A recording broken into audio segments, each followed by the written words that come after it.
नमस्कार, UP live देख रहे हैं आप और मैं हूं आपके साथ शिवम चतुर्वेदी। अब आपको सीधे प्रेस कॉन्फ्रेंस लिए चलते हैं जहां पर केंद्रीय मंत्री पीयूष गोयल क्या कुछ कह रहे हैं, सुनिए।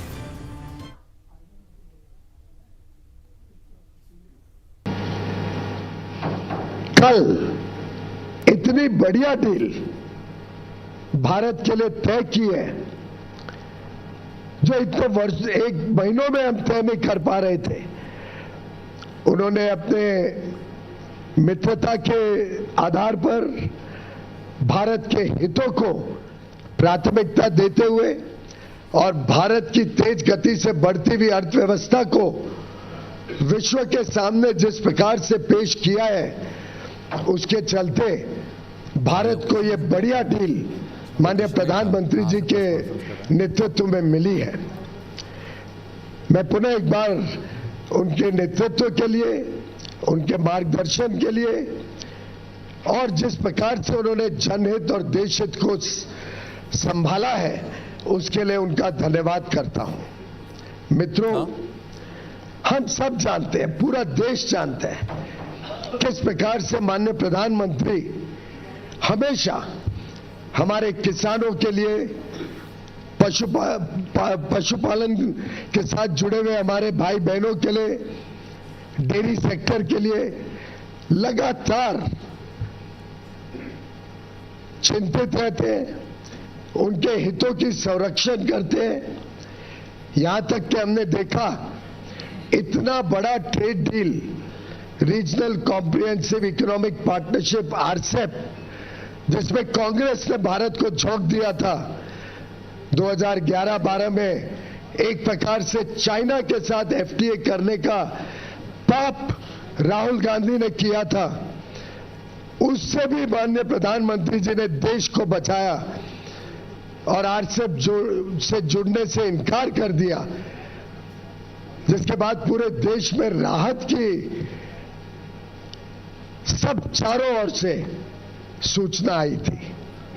माननीय प्रधानमंत्री नरेंद्र मोदी जी ने हमेशा एग्रीकल्चर और डेयरी, इन दोनों सेक्टर्स को संभाला है, उनके हितों को संभाला है और इस क्षेत्र में लोगों को उज्जवल भविष्य मिले और मौके मिले, आमदनी बढ़े, उसके लिए लगातार काम किया है।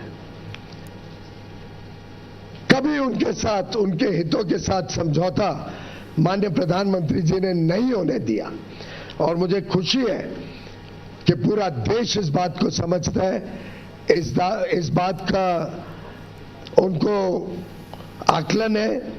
और यूएस ट्रेड डील में भी भारत के जो सेंसिटिव सेक्टर्स हैं, एग्रीकल्चर को लेके, डेयरी को लेके, उनको संरक्षित किया गया है। हमने पूरे देश भर से आई हुई खबरों को देखा, चारों ओर उल्लास है। हमारे जितने लोग भारत के निर्यात में जुड़े हुए, भारत के टेक्नोलॉजी सेक्टर से जुड़े हुए, भारत में नई आधुनिक टेक्नोलॉजी लाकर यहां global supply chains, global value chains का हिस्सा बनना चाहते हैं, ग्लोबल कैपेबिलिटी सेंटर्स लगाना चाहते हैं, निवेश करना चाहते हैं। अलग अलग क्षेत्र जो विशेषकर लेबर इंटेंसिव है, जिसमें लाखों करोड़ों लोगों को नौकरी का, रोजगार का साधन मिलता है, वो सब कितने उत्साहित हैं इस ट्रेड डील से। हमारे मछुआरे जो सी फूड एक्सपोर्ट करते हैं, उन्होंने जिस प्रकार से सभी कोस्टल रीजन्स में खुशी मनाई है, ये दर्शाता है कि ये ट्रेड डील भारत के उज्जवल भविष्य का शुभ संकेत लेके आई है। मित्रों, मैं मानता हूं कि इस ट्रेड डील से हमारे जो सूक्ष्म, लघु और मध्यम उद्योग है, एमएसएमई सेक्टर है, हमारे इंजीनियरिंग सेक्टर के सभी प्लेयर्स, चाहे ऑटो कंपोनेंट्स बनाते हो, एयरक्राफ्ट पार्ट्स बनाते हो, इंजीनियरिंग के अलग अलग प्रकार के सामान अमेरिका में बेचने का काम करते हो या भविष्य में करना चाहें, हमारे टेक्सटाइल क्षेत्र, हमारा जेम एंड ज्वेलरी सेक्टर, हमारा लेदर गुड सेक्टर, हमारा मरीन गुड सेक्टर, सभी को ढेर सारे अवसर, ढेर सारे मौके इस ट्रेड डील के माध्यम से मिलेंगे। बड़ा दुर्भाग्य है कि राहुल गांधी जैसे नकारात्मक सोच रखने वाले नेता देश को आज गुमराह या भ्रमित करने की कोशिश कर रहे हैं। मैं घोर निंदा करता हूं राहुल गांधी जी की। झूठ और फरेब के नाम पे वो लोगों को गुमराह करना चाहते हैं। उनको देश की तरक्की से कोई लेना देना नहीं है। तो आपको बता दें कि केंद्रीय मंत्री पीयूष गोयल की प्रेस कॉन्फ्रेंस और इस दौरान उन्होंने विपक्ष पर जमकर निशाना साधा। साथ ही साथ ये भी कहा कि पीएम मोदी हमेशा देश हित में फैसले लेते हैं।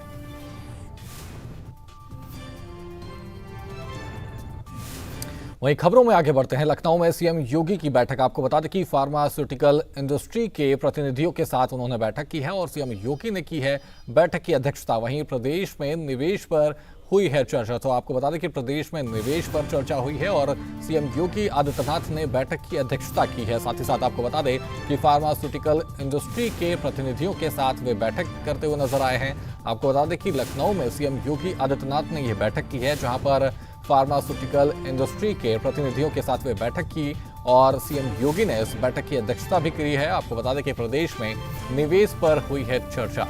तो प्रदेश में निवेश पर हुई है चर्चा और सीएम योगी आदित्यनाथ निवेश इस बैठक में शामिल होते हुए नजर आए।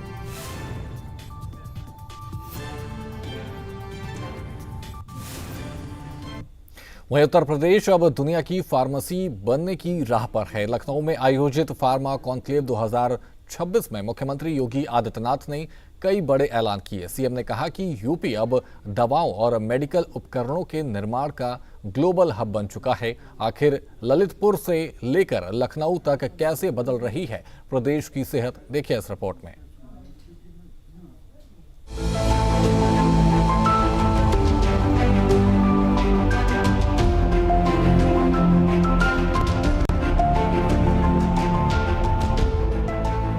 देश के सबसे बड़े सूबे उत्तर प्रदेश की राजधानी लखनऊ में फार्मा कॉन्क्लेव 1.0 का आयोजन हुआ, जिसमें दुनिया भर की दिग्गज फार्मा कंपनी शिरकत की। इस कॉन्क्लेव में मुख्यमंत्री योगी आदित्यनाथ मौजूद रहे और अपने संबोधन में दिया कि यूपी अब केवल निवेश का गंतव्य नहीं बल्कि दुनिया को जीवन देने वाली दवाओं का केंद्र बनेगा। मुख्यमंत्री योगी आदित्यनाथ ने साफ तौर पर कहा कि हमने ललितपुर में 2000 एकड़ में देश का सबसे आधुनिक बल्क ड्रग पार्क तैयार किया। यूपी अब दवाओं के लिए दूसरे देश पर निर्भरता खत्म करेगा। हमारी फार्मा पॉलिसी निवेशकों को वो सुरक्षा और सब्सिडी दे देश में कहीं और नहीं है। उत्तर प्रदेश अब आत्मनिर्भर भारत की रीढ़ है। उत्तर प्रदेश में आप अनुमान करिए 2012 से लेकर के 2017 के बीच में 900 से अधिक दंगे हुए थे।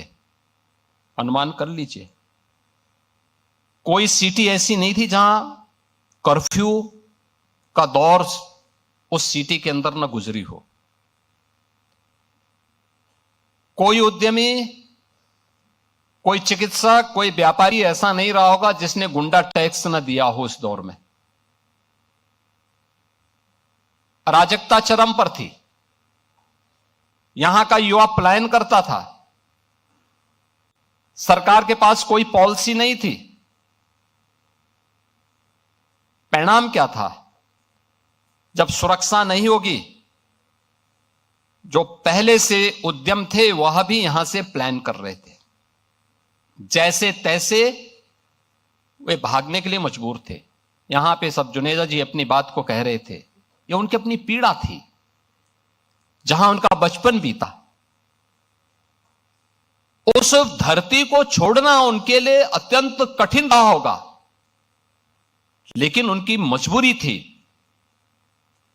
कि उन्हें अपनी सुरक्षा भी चाहिए थी। और केवल एक जुनेजा जी की बात नहीं थी, ये उत्तर प्रदेश के हर उद्यमी की, हर व्यापारी की, हर उस व्यक्ति की पीड़ा है जिसने उस दौर को देखा है।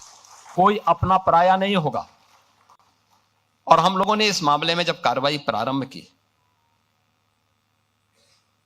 प्रयास तो किया कि कानून के दायरे में रह करके करें, लेकिन बहुत बार होता है, आप भी इस बात को समझते होंगे, भाई अगर सामने वाला व्यक्ति कानून से भयभीत नहीं है तो फिर उसको कानून के दायरे में ला करके कानून की भाषा समझाना तो फिर तात्कालिक परिस्थिति हो जाती है।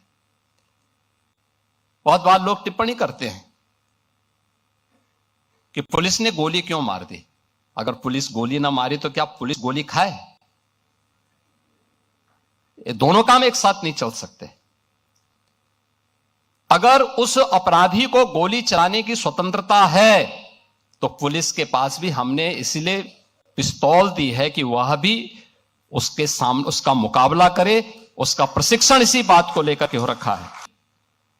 आज मैं इस बात को कह सकता हूं कि जो यहां पर हमारे इस फील्ड के कैप्टन अपने प्रारंभिक उद्बोधन में कह रहे थे कि ललितपुर का ये फार्मा पार्क वास्तव में केवल एक फार्मा पार्क नहीं होगा, ये हब एंड स्पॉक मॉडल पर ही हम इसको डेवलप करने जा रहे हैं। हब के रूप में ललितपुर को हम करेंगे, वहां पे R&D की एक बेहतरीन फैसिलिटी हम लोग उपलब्ध करवाएंगे। लखनऊ में हम लोग आने, इसी के साथ ही इस हमारे अभी फरवरी सेकेंड वीक में हम लोग अपना बजट सेशन प्रारंभ करने जा रहे हैं, जिसके माध्यम से हम लोग लखनऊ में एक बेहतरीन, एक वर्ल्ड क्लास फार्मा इंस्टीट्यूट के निर्माण की दिशा में हम आगे बढ़ रहे हैं। आपको बता दें कि उत्तर प्रदेश में कनेक्टिविटी पर विशेष जोर दिया जा रहा है। अब जेवर एयरपोर्ट और एक्सप्रेसवे के जरिए दवाइयां चंद घंटों में ग्लोबल मार्केट तक पहुंच सकेंगी। इसमें कोई शक नहीं कि सिंगल विंडो क्लियरेंस और जीरो टॉलरेंस नीति ने यूपी को निवेश के लिए सबसे सुरक्षित और सुलभ बना दिया है। यानी अब मुख्यमंत्री योगी आदित्यनाथ ने यूपी की बीमारू राज्य की छवि को पूरी तरह पीछे छोड़ दिया है। फार्मा कॉन्क्लेव के जरिए प्रदेश ने न केवल अरबों के निवेश पर मुहर लगाई है, बल्कि युवाओं के लिए हाईटेक नौकरियों के दरवाजे भी खोल दिए हैं। ब्यूरो रिपोर्ट, सूर्य समाचार।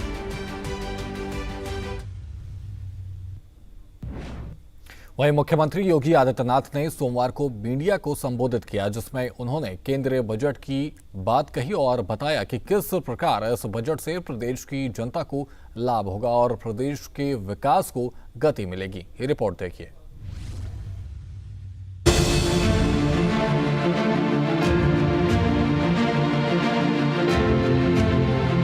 केंद्रीय वित्त मंत्री निर्मला सीतारमण ने 1 फरवरी को अपना बजट पेश किया। इसमें उन्होंने कई बिंदुओं का जिक्र किया जिससे प्रदेश की हर जनता को उसका लाभ होगा। इसे लेकर उत्तर प्रदेश के मुख्यमंत्री योगी आदित्यनाथ ने सोमवार को मीडिया को संबोधित किया, जिसमें उन्होंने केंद्रीय बजट का जिक्र किया और बताया कि किस प्रकार पिछले 11.5 साल में पीएम मोदी के नेतृत्व में कई योजनाओं धरातल पर पहुंची, जिससे देश की 25 करोड़ से अधिक की आबादी गरीबी रेखा से बाहर निकली, जो देश के विकास में अपना अहम योगदान है। कि पिछले 11.5 वर्ष के अंदर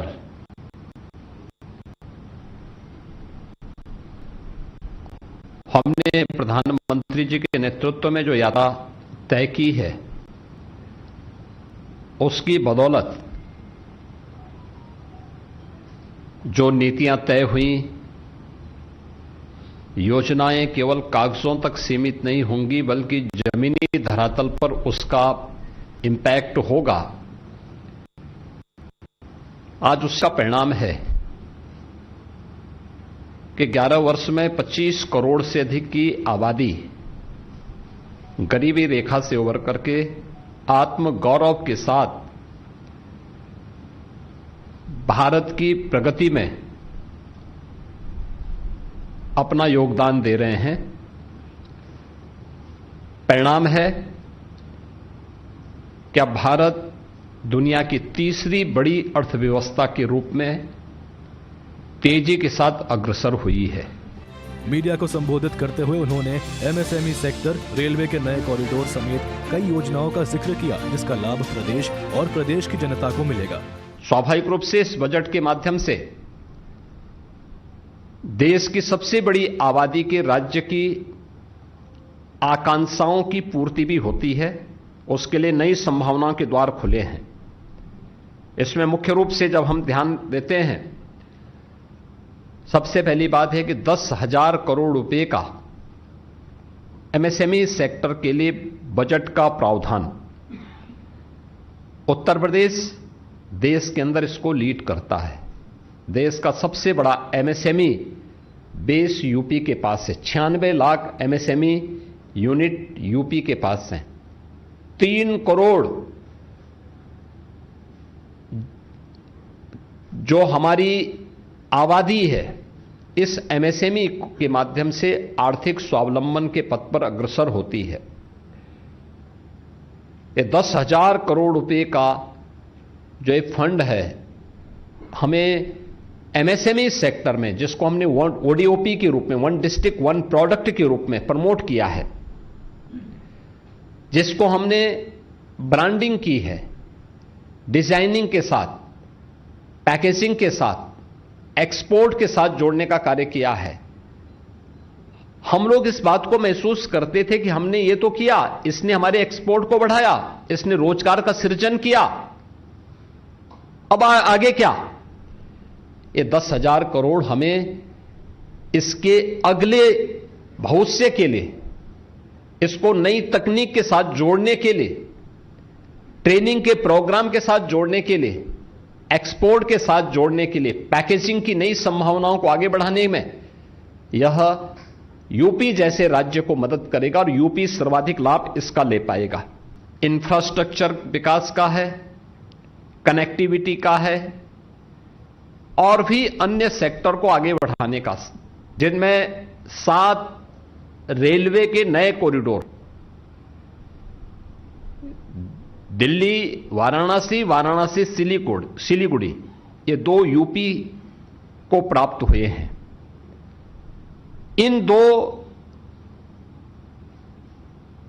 नए रेलवे कॉरिडोर का लाभ यूपी की बेहतरीन रेल इंफ्रास्ट्रक्चर को, eastern and western freight corridor, ये दोनों यूपी से होकर के जा रहे हैं, जिसमें हमारा लॉजिस्टिक का सबसे बड़ा हब यूपी के अंदर तैयार हो रहा है। इसका लाभ यूपी को प्राप्त होगा। 20 वाटरवे, जिनमें यूपी के अंदर देश का पहला वाटरवे, इनलैंड वाटरवे वाराणसी से हल्दिया के बीच में प्रारंभ हो चुका है। हमने वाराणसी, प्रयागराज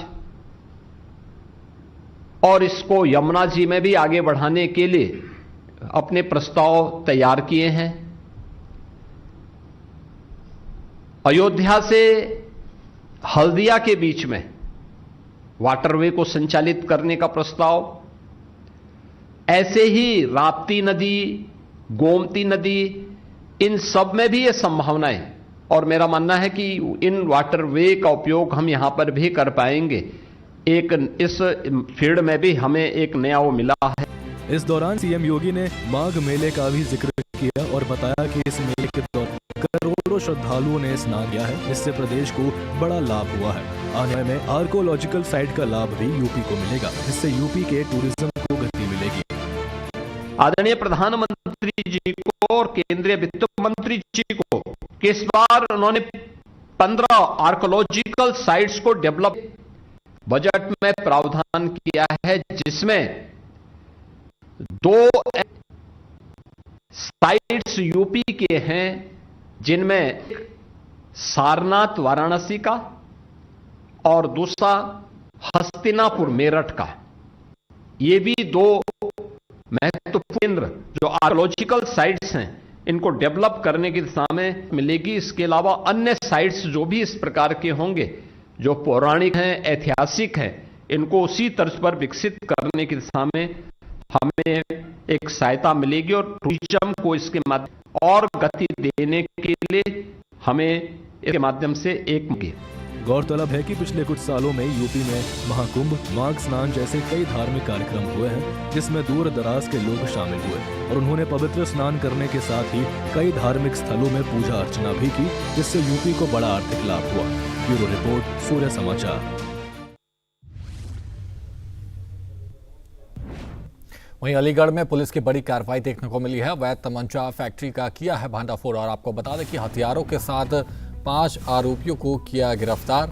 भारी मात्रा में हथियार और कच्चा माल बरामद किया गया है। तो आपको बता दें कि अलीगढ़ में पुलिस की बड़ी कार्रवाई देखने को मिली है, जहां पर अवैध तमंचा फैक्ट्री का किया है भांडाफोड़ और हथियारों के साथ 5 आरोपियों को किया गया है गिरफ्तार। वहीं आपको बता दें कि भारी मात्रा में हथियार और कच्चा माल भी बरामद किया गया है। तो हथियारों के साथ 5 आरोपियों को गिरफ्तार भी किया गया है और आपको बता दें कि इस दौरान भारी मात्रा में हथियार और कच्चा माल बरामद किए गए हैं।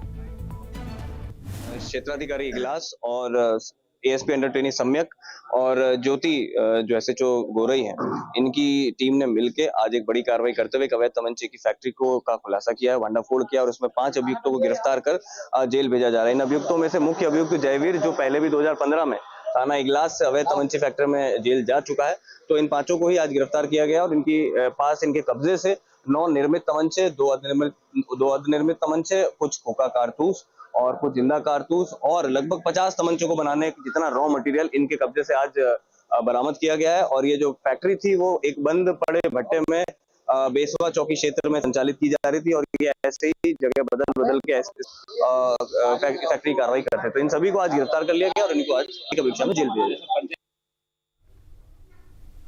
वहीं नोएडा में थार सवारों की दबंगई देखने को मिली है। घर के बाहर खड़ी कार को मारी है टक्कर और कार और पास खड़ी बाइक हुई क्षतिग्रस्त। आपको बता दें कि बीटा 2 थाना पुलिस ने शुरू की जांच। तो नोएडा में थार सवारों की दबंगई देखने को मिली है और आपको बता दें कि इस दौरान घर के बाहर खड़ी कार को मारी है टक्कर। इस दौरान आपको बता दें कि कार और पास खड़ी बाइक हुई है क्षतिग्रस्त और आपको बता दें कि इस दौरान बीटा 2 थाना पुलिस ने शुरू की है जांच।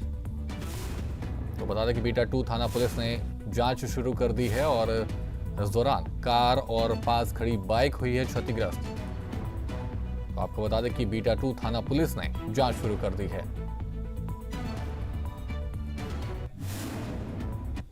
वहीं ग्रेटर नोएडा में कोहरे का कहर जारी है। आपको बता दें कि कोहरे के कारण अनियंत्रित हुआ ट्रक और डेल्टा 1 गोल चक्कर के पास ट्रक ने तोड़ा रेलिंग। कोई जनहानि नहीं हुई है। आपको बता दें कि कोहरे के कारण अनियंत्रित हुआ ट्रक और डेल्टा 1 गोल चक्कर के पास ट्रक ने तोड़ा है रेलिंग और आपको बता दें कि इस दौरान किसी के कोई जनहानि नहीं हुई है। तो बता दें कि ग्रेटर नोएडा में कोहरे का कहर जारी है और कोहरे के कारण अनियंत्रित हुआ ट्रक और अनियंत्रित होते ट्रक ने डेल्टा 1 गोल चक्कर के पास ट्रक ने तोड़ा रेलिंग और कोई जनहानि नहीं हुई है।